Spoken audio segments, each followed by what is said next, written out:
And I want to start with Ben. Are you proud or disappointed in establishment GOP figures like John McCain, Lisa Murkowski, and Susan Collins for their vote on health care? So I'm wildly disappointed with the entire party. The fact is that we were promised a full repeal of Obamacare. They did not even attempt to pursue a full repeal of Obamacare. And the fact of the matter is that there's a significant gap inside the Republican Party about whether this should even happen or not. There are people who believe that the Obamacare regulations are an affirmative good. There was an attempt to basically leave all the Obamacare regulations in place and just remove the funding mechanism, which would have led to the exacerbation of the death spiral. The truth about healthcare is this. There are three qualities of healthcare that you can have. You can have affordability, you can have universality, or you can have quality. And you can have two of those three things, but not all three. Right? You can have universality, affordability, or quality. Two of those three things you can have. And one of the things that's happened with Obamacare is that you've gotten closer to universality, but you haven't gotten any closer to either affordability or quality. And the Republican Party seems to be falling into the trap of basically just copying what the Democrats do, except being worse at it. What they actually need to do is relieve the regulatory burden that is driving up the cost of health care, and they need to stop acting as though insurance companies' jobs is actually just to reimburse people for their bad health. If you join up with an insurance company and your health sucks to begin with, you're going to pay more because it's an insurance company, not a charity. And that doesn't mean that we can't have...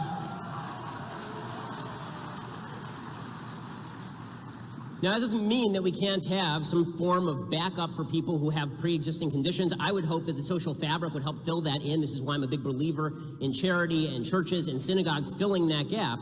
But what we can't do is suggest, as the Bernie Sanders left does, that health care is an inalienable right, and therefore you can put a gun to my wife's head, she's a doctor, and you can force her to provide care at any cost you want to pay. You can't do that and hope to increase the supply of health care. Health insurance is not health care. They're not the same thing. And anybody who tells you differently is lying or trying to sell you something. Excellent. Go ahead. So a couple of notes in response to the Medicare for All shtick. So this is Bernie Sanders shtick, obviously. The problem with Medicare for All is that when people say that it's affordable, this isn't affordable to the person who has the Medicare. It is not affordable to the country. In fact, it is so unaffordable to the country that the state of California was a nut job leftist state, just refused to even pass Medicare for All because it would have immediately doubled the debt.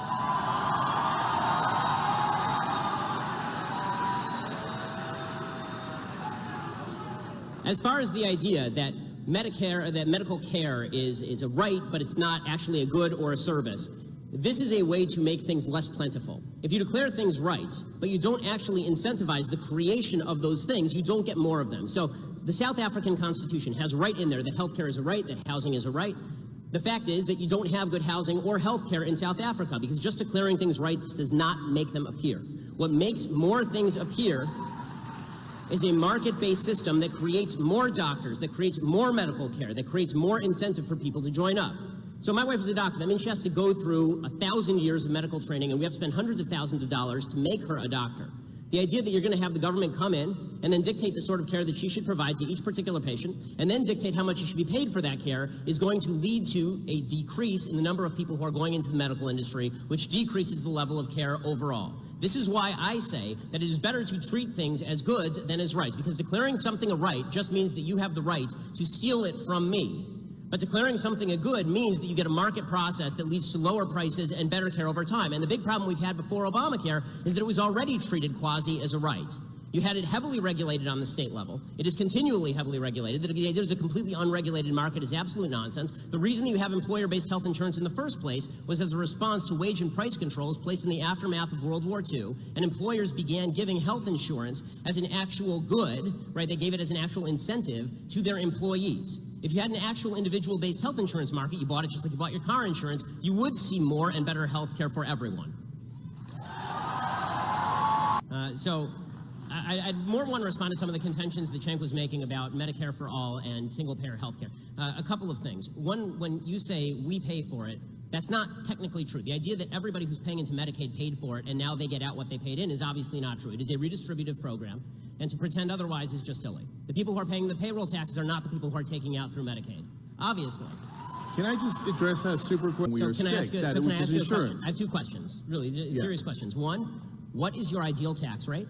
Because it's going to cost a lot of money for a lot of this stuff. And two, what is your ideal level of medical care? Because the fact is that we can spend millions of dollars on people at end-of-life care. We can spend millions of dollars on surgeries and preventative care. I mean, healthcare is an expensive business, even under a single-payer system, which is why generally you end up with rationing. So what is your ideal level of healthcare that is provided to everyone, and what sort of tax rate are you proposing to subsidize that? Yeah. All this sounds great, except for the fact that Medicare, Medicaid, and Social Security eat up 66% of the federal budget every single year. The idea that all of these socialized medicine countries have it so much better than we do, particularly in terms of cancer care, is a joke. We are still #1 in terms of 5-year cancer survival rate here in the United States. And when you talk about top marginal tax rates in the 1950s, there are a couple things that are worth noting. One, that was top individual marginal tax rates, not necessarily the business tax rate. We now have some of the highest corporate tax rates altogether in the industrialized world. And if you would prefer for us to destroy half of the world before we become the only country that didn't have its industrial capacity destroyed, which is what happened in the 1940s, leading to us being the only productive country on planet Earth, essentially, for the next 2 decades, I'm not with you there.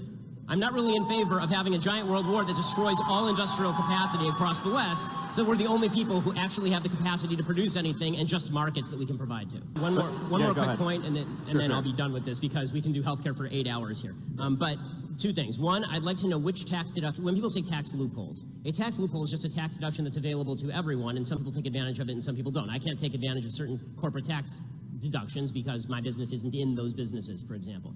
I'm sort of with you in the sense that I'm not in favor of tax deductions. I'm in favor of a lower tax rate and get rid of a lot of the tax deductions because I think that it's ridiculous that we have people gaming the system. That said, I'd like to know which tax deductions you'd like to do away with. And I'd like to know also, when you say that corporations pay 10% of the taxes, right, and individuals pay the other 90%, okay, so that means the taxes are still getting paid to a higher rate than we ever have in our history in terms of the tax revenue to the government. The amount of tax revenue to the government right now is trillions of dollars every year. And final point here. You elided this question by saying we can learn stuff from Japan. The standard of care is the entire question when it comes to single-payer health care. That is the entire thing. If people felt like they were going to get the same access to care in a single-payer health care system as they did in a system where they can pay their own way, then we would have no controversy here.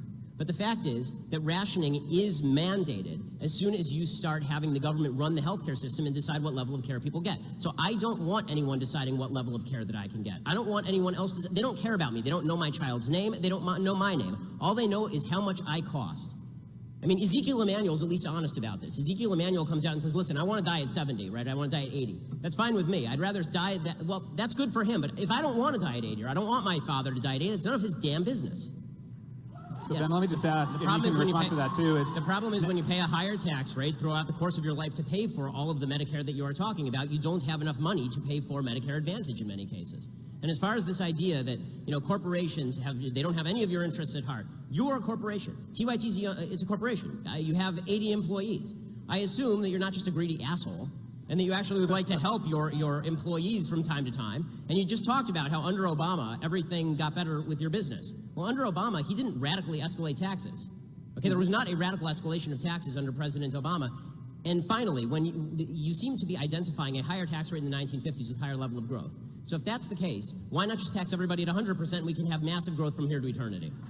Now you're making a strong case for Keynesian economics, which is totally fine, obviously. The problem with Keynesian economics is that it doesn't even work in theory because, again, once you go to the logical extreme, which is remove all of the money from the rich people who are saving all their money and give it to all the poor people to buy hamburgers, that doesn't help the economy or spur the economy. What spurs the economy is a higher level... Right. What spurs the economy is the creation of new products and services, and that is only going to be done by people who have expendable capital to actually invest in the new products and services that we all enjoy. This is what creates economic growth. It's also worth noting that this myth that spending is inherently better for an economy than saving, that's only true if you're talking about somebody who's actually taking the cash and just shoving it into their mattress. Banks are in the business of lending. When they take the money in, they don't just stick it in Al Gore's fake lockbox. They actually lend the money back out to people to actually create new businesses and new products. You had an investor, right? When you started TYT, you were given $4 million by Buddy Romer to start TYT. That's great. That's the way business should work, right? But that money it didn't come from a bunch of poor people buying hamburgers. It came from a very, very wealthy guy who gave you money to create a business a lot of people want to patronize. If you want better products and better services, you need more investment in the products and services. The basic name, trickle-down economics,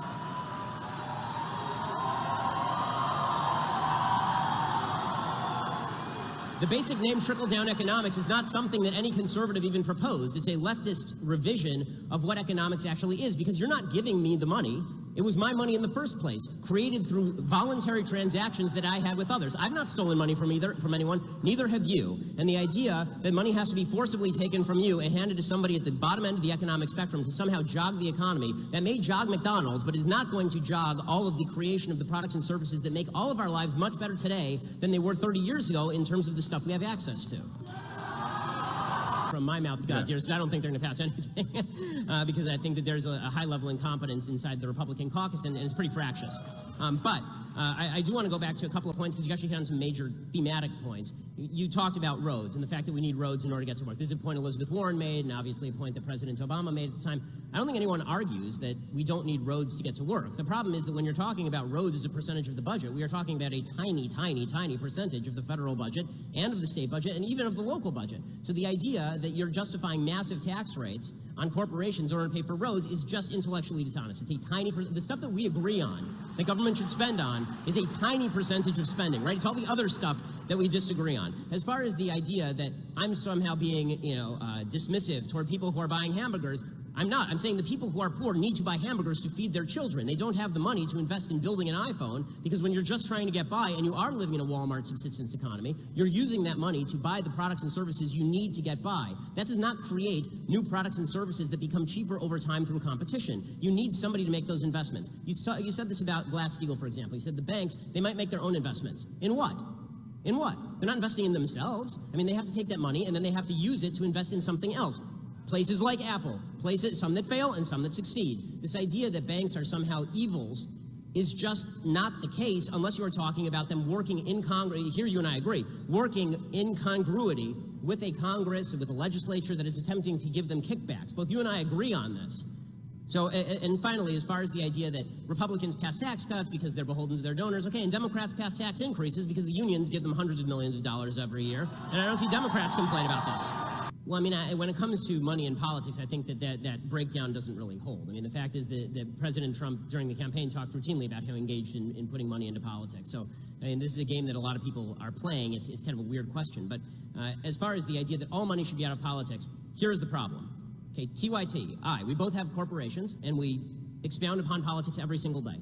And we motivate thousands of people, right, every day, on both sides of the aisle. That is effectively an in-kind contribution. Now, you campaigned with Bernie Sanders. Did you do it because you expected? That's fine. Did you do that because you supported Bernie Sanders, or did you do that because you expected some gimme for TYT in return?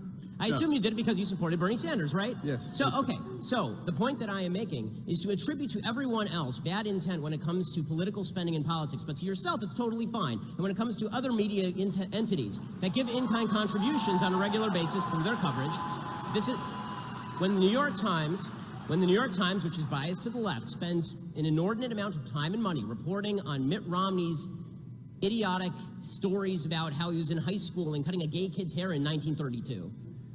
If you're saying to me that that is less impactful on the political sphere than a corporation, which is a group giving money to a political candidate for purposes of supporting that candidate, I fail to see how you can say for yourself that you are innocent in this, but everyone else is guilty. I don't believe that. Either everyone's guilty or everybody is innocent, or if you can find the actual cases of guilt where there's a quid pro quo, then we agree. That's prosecutable, right? Yes. So, other point, when you talked about the 2008 economy, you talked about Glass-Steagall and how this led to the crash. The real reason that the crash happened had far less to do with Glass-Steagall. I opposed the bailouts, by the way. It had far less to do with Glass-Steagall than it had to do with the fact that the federal government was actively promulgating the notion that corporations should give subprime mortgages to people who are not qualified as people who could take out loans.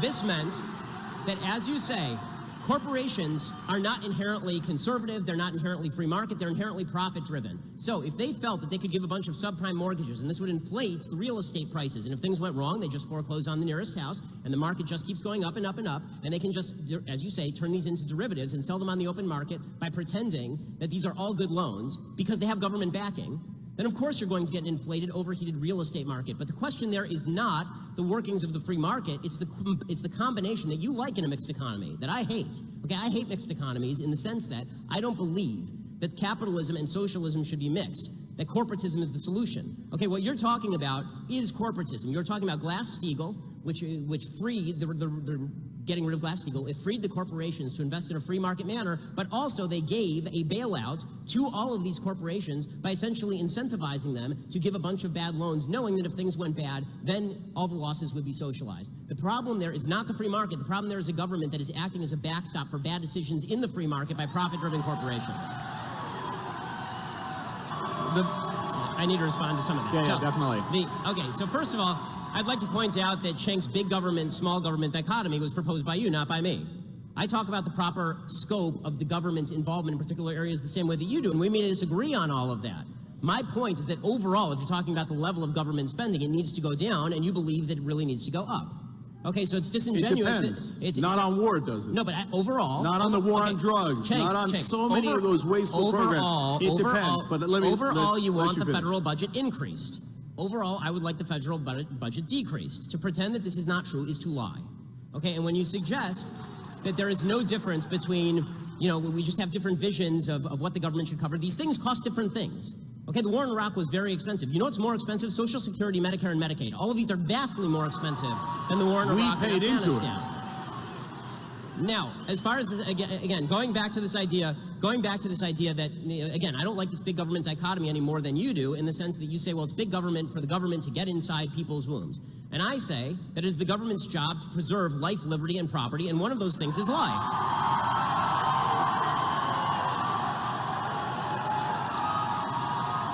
To protect you from someone else taking it, okay? To protect you from someone else taking it.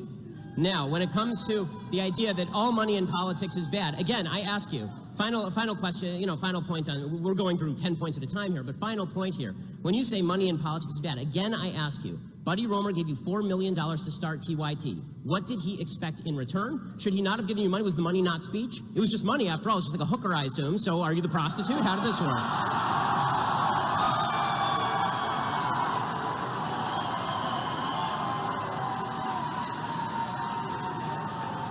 When you take money from Al Jazeera, does that make you a hooker for the Qataris? How does that work? Great, and you think the government is in the business of regulating business. So if the government is in the business of regulating business, what would be the problem with the government telling Buddy Roemer he is not allowed to invest in your business? Hey, you believe in education, so why don't you believe in health care? Because it's a free country, and I get to spend my money wherever I damn well please. You're a lawyer, so you know that bribery requires two parties to the bribe.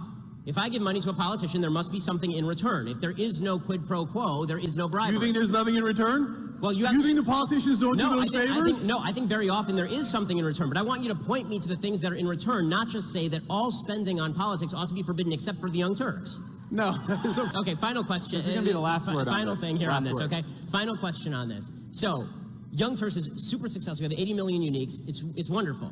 Do you think Bernie Sanders would care more if you gave him $10,000 or if you dedicated your entire network to kissing his ass for an election cycle?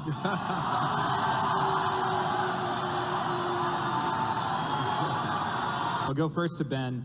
If we look at 2020, what will be a winning message and who will be a winning candidate on the Republican side in 2020?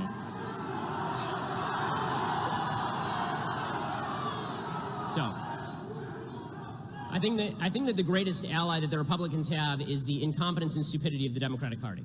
The 2016, in fact, I have a feeling that Cenk actually might agree with me on this. The 2016 election, Donald Trump became president of the United States, right? Hillary Clinton was the worst candidate in the history of mankind, and that had so. The Republican message I never thought was a particularly losing message. I just think that what we have right now is such a polarized politics that it's going to be very difficult for anybody to pass anything in this climate. I also think that what we have almost a reactionary feel on both sides. Like, what I like about this debate is that we're actually talking about ideas, which is actually pretty rare in this sphere. Well, what's become more common is that on the left, there's this retreat to intersectionality as an identity politics. This idea that if we can cobble together a group of people who are feeling victimized by American society, we have black people and we have Hispanic people and we have women and we have gays and lesbians and transgenders, and they all feel really bad about how American politics is going. And if we push that notion, we can create a coalition. There'll be a brand new coalition never before seen in American politics, and that requires a woman to run, or that requires a black woman to run, or that requires a minority to run. If they do that, then what you're going to see from, and I think in an equally nasty way, from the right is a response that says, okay, well, if you're going to do identity politics, you will see some white identity politics from the right, which I think is really negative. I don't want to see either of those things. What I would like to see is the Democrats campaign on the bigger, on the stronger involvement of government in your life and higher taxes program that Cenk wants them to campaign on. The Bernie Sanders, Elizabeth Warren program. And I would like to see the Republicans campaign on my program, a smaller government, libertarian program that says the government should get out of our lives as much as humanly possible. All right, and for Cenk, all right. I want to respond to this is a point. Just very quickly, and we'll have to wrap it up. Very quick, okay? Very quick. Okay, I want to respond to a point. This is a point that Cenk made last year in his debate with Dinesh repeatedly for about an hour. Was the Southern strategy with regard to the Republicans. Okay, I'd like to point out the idea that the entire South solidly moved into the Republican category because of the Civil Rights Act is historically false and has been debunked multiple times by people ranging from Sean Trent to Real Clear Politics to professors at the University of Pennsylvania. And there's a bunch of ways to debunk it, including the fact that the Congress did not switch Republican in the South until 1994. Okay, did it take 30 years for the racists to realize what was going on? 21 senators from the South were Democrats. How many of them became Republicans after the Civil Rights Act? The answer, 1. The other 20 stayed Democrats. In 1952, Eisenhower did not win a ton of the South. Eisenhower did win, however, 7 states in the South in 1956, after he sent federal troops down south. The reason that the Republican Party started to win in the South, it began in the 1950s, not after the 1964 Civil Rights Act, and it was largely due to the movement of industry down south. It was new fringe members of the Republican Party, younger members of the Republican Party, who switched over to the Republican Party in the South, not old Democrats, who remained old Democrats and are still old Democrats today. By the way, final note, Jimmy Carter launched his 1980 campaign at the headquarters, that town in Alabama that was the headquarters for the KKK. So to pretend that it was only Republicans playing the bad and evil race strategy is just a lie. Okay, last word. Some members of the Republican Strategy Council who are doing evil things. That doesn't mean all the people who voted for the Republicans were voting for them because of those things. And to impute that motive to tens of millions of people down south is to ignore not only every public opinion polled on, but also to fail to recognize history.